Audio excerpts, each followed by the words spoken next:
नमस्कार प्रिय विद्यार्थियों, आप सभी का स्वागत है आपकी अपनी पाठशाला पर। आज हम भाषा टॉपिक को लेकर विचार विमर्श करने वाले हैं कि भाषा किसे कहते हैं, भाषा क्या होती है, इसके बारे में आज हम जानेंगे। मनुष्य एक सामाजिक प्राणी होता है, उसे दूसरे लोगों के संपर्क में रहना पड़ता है। मनुष्य क्या एक सामाजिक प्राणी है, उसे दूसरे लोगों के साथ संपर्क में रहना पड़ता है। आप भी किसी शहर में रहते होंगे तो एक दूसरे से बातचीत करने के लिए जिसकी आवश्यकता होती है उसे क्या कहते हैं, भाषा कहते हैं। यानी अपनी बात दूसरे व्यक्ति को बताने के लिए किसकी आवश्यकता होती है, भाषा की आवश्यकता है। भाषा के बिना न तो अपनी बात समाज के दूसरे लोगों तक पहुंचा सकता है और न ही उनकी बात क्या कर सकता है, स्वयं समझ सकता है। यानी व्यक्ति भाषा के बिना न तो अपनी बात दूसरे व्यक्ति तक पहुंचा सकता है और न ही उनकी बात स्वयं समझ सकता है।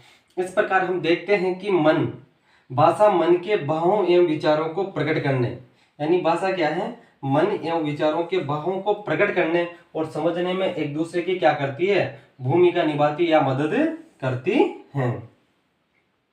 आगे देखो भाषा जो शब्द है वो कौन सी धातु से बना है, बास धातु से। भाषा शब्द कौन सी धातु से बना है, बास धातु से बना है। इसका अर्थ क्या होता है बेटा, इसका अर्थ होता है बोलना। तो भाषा शब्द बास धातु से बना है, इसका अर्थ क्या होता है, बोलना। इसका अर्थ क्या होता है, बोलना। भाषा की परिभाषा की बात करें तो भाषा की जो परिभाषा है उसकी बात करें तो भाषा वह साधन है जिसके द्वारा क्या है, मनुष्य बोलकर, लिखकर, पढ़कर व सुनकर अपने मन के विचारों तथा भावों का क्या करता है, आदान प्रदान करता है। उसे क्या कहते हैं, भाषा कहते हैं। भाषा किसे कहते हैं, भाषा वह साधन है जिसके द्वारा मनुष्य बोलकर, लिखकर, पढ़कर व सुनकर अपने मन के भावों और विचारों को क्या करता है, आदान प्रदान करता है। उसे क्या कहते हैं, भाषा कहते हैं। आगे देखते हैं भाषा के रूप। तो भाषा के रूप के बारे में हम देखेंगे। भाषा का प्रयोग हम मुख्यतः क्या करते हैं, बोलकर करते हैं या सुनकर, लिखकर करते हैं। भाषा का प्रयोग मुख्य रूप से कौन से किया जाता है, बोलकर या लिखकर। यानी भाषा का प्रयोग हम बोलकर व लिखकर करते हैं। भाषा का प्रयोग कैसे करते हैं, या तो बोलकर करेंगे या लिखकर करेंगे। इस प्रकार प्रयोग के आधार पर भाषा के कितने रूप हो गए, 2 रूप हो गए। इस प्रकार प्रयोग के आधार पर भाषा के कितने रूप माने गए हैं, 2 रूप। कौन कौन से, एक तो मौखिक भाषा हो गया। कौन सी भाषा, मौखिक भाषा। दूसरी हो गया लिखित भाषा। कौन सी भाषा, लिखित भाषा। यानी मौखिक भाषा और लिखित भाषा के कितने रूप हो गए, 2 रूप। किसके आधार पर, प्रयोग के। मौखिक भाषा का अर्थ क्या होता है बेटा, मुख से निकली हुई। जब हम बोलकर, सुनकर अपने विचार एक दूसरे तक पहुंचाते हैं तो भाषा का कौन सा रूप होता है, मौखिक रूप होता है। यानी जब हम बोलकर, सुनकर अपने विचार कहाँ पहुंचाते हैं, एक दूसरे को पहुंचाते हैं, तो ये भाषा का कौन सा रूप माना जाएगा, मौखिक रूप कहलाएगा, माना जाएगा। दूसरा है लिखित भाषा।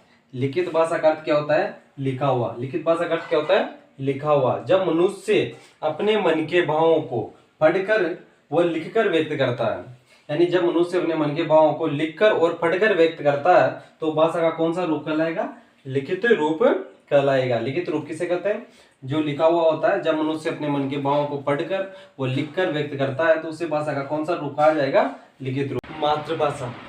भाषा का वह रूप जिसे बालक सबसे पहले अपने परिवार में रहकर सीखता है उसे क्या कहते हैं, मातृभाषा कहते हैं।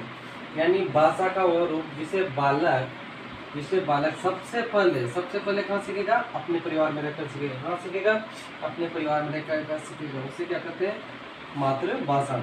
मातृभाषा किसे कहते हैं, भाषा का वह रूप जिसे बालक सर्वप्रथम या सबसे पहले अपने परिवार में रहकर सीखता है उसे क्या कहते हैं, मातृभाषा कहते हैं।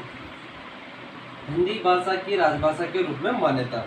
हिंदी भाषा को राजभाषा के रूप में मान्यता कब मिली थी, 14 सितंबर 1949 को भारत सरकार ने हिंदी को क्या घोषित किया, राजभाषा घोषित किया गया। 14 सितंबर 1949 को भारत सरकार ने हिंदी को क्या किया, राजभाषा घोषित किया। भारतीय संविधान में 22 भाषाओं को मान्यता प्रदान की गई। भारतीय संविधान में कितनी भाषाओं को मान्यता प्रदान की गई है, 22 भाषाओं। कितनी भाषाओं को, 22 भाषाओं को मान्यता प्रदान की गई है। राजभाषा किसे कहते हैं, कामकाज की भाषा। कामकाज की भाषा को क्या कहते हैं, राजभाषा कहते हैं। यानी कामकाज की जो भाषा है उसे क्या कहते हैं, राजभाषा कहते हैं। वह भाषा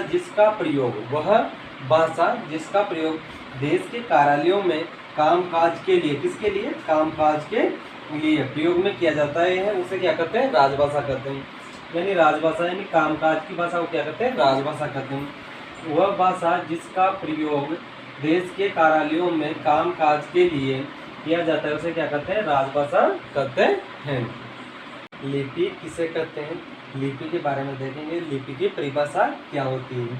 लिपि यानी बोली जाने वाली हर ध्वनि को लिखने के लिए क्या होते हैं? कुछ चिन्ह निश्चित होते हैं। बोली जाने वाली हर ध्वनि को लिखने के लिए कुछ चिन्ह निश्चित होते हैं। इन्हीं चिन्हों को लिखने के तरीकों को क्या कहते हैं? लिपि कहते हैं। यानी जिस भी भाषा को लिखने के लिए जो चिन्ह बनाए जाते हैं उन चिन्हों को क्या कहते हैं? लिपि कहते हैं। हिंदी भाषा की लिपि क्या है? देवनागरी है। हिंदी भाषा की लिपि क्या है? देवनागरी है। आगे हम व्याकरण, हिंदी व्याकरण को विस्तार रूप से पढ़ेंगे। जय हिंद।